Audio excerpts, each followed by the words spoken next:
the difference. Zimehitimu 3 kamili saa za Afrika ya Mashariki. Hujambo na karibu kwa muhtasari wa Dira. Mimi naitwa Omar Abu. Rais William Ruto hatimaye amemtimua Justin Muturi kama waziri wa utumishi wa umma saa chache baada ya wawili hao kujibizana kuhusu uwajibikaji na nafasi hiyo kupendekezewa Geoffrey Kiringa Ruku.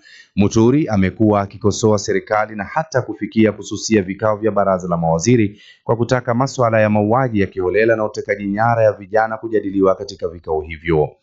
Katika misimamo yake ya hivi punde, Muturi ambaye alikuwa mkaribu wa Rais Ruto ameshikilia kuwa hatoandamana na rais atakapokuwa akifanya ziara maeneo ya Mlima Kenya mapema juma lijalo.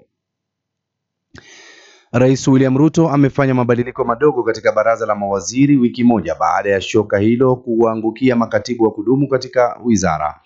Katika mabadiliko hayo, waziri Adan Duale amepelekwa katika wizara ya afya akibadilishana na Daktari Deborah Barasa. Mabadiliko hayo ni ya 3 chini ya miaka mitatu tangu Rais Ruto kuchukua hatamu za uongozi. Katika mabadiliko ya jana, rais amemteua mkewe mwenda zake seneta wa Baringo William Cheptuma, Hannah Cheptuma, kama waziri wa jinsia na turathi za kitaifa, pamoja na Kiringa Ruku ambaye ni mbunge wa Mbeere kuchukua wizara ya utumishi wa umma.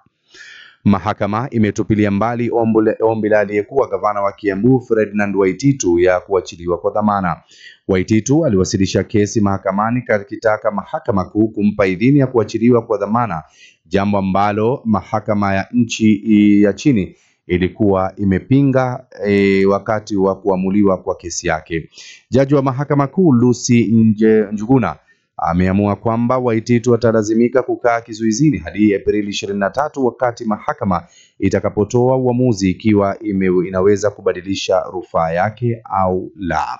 Gavana huyo wa zamani Jumanne Machi 18 aliwasilisha ombi jipya la kutaka kuachiliwa kwa dhamana. Hatimaye Marekani imeweka vikwazo kwa kuuza bidhaa nje ya kampuni 70 kutoka nchi 8 zikiwemo Pakistan, China, Umoja wa Falme za Kiarabu. Kampuni zinazolengwa na vikwazo vya Marekani ni pamoja na kampuni 19 kutoka Pakistan, 42 kutoka China na 4 kutoka Umoja wa Falme za Kiarabu, pamoja na kampuni kutoka Iran, Ufaransa, Senegal na Uingereza. Serikali ya Marekani inadai kuwa taasisi ambazo zimewekewa vikwazo zinafanya shughuli zake kinyume na usalama wa taifa la Marekani na maslahi ya sera zake za kigeni. Kamati ya muhtasari wa Dira kwa sasa. Taarifa hizi na nyingine nyingi zidi kuitegea Iqra FM, na mimi endelea kuniita Omar Abud.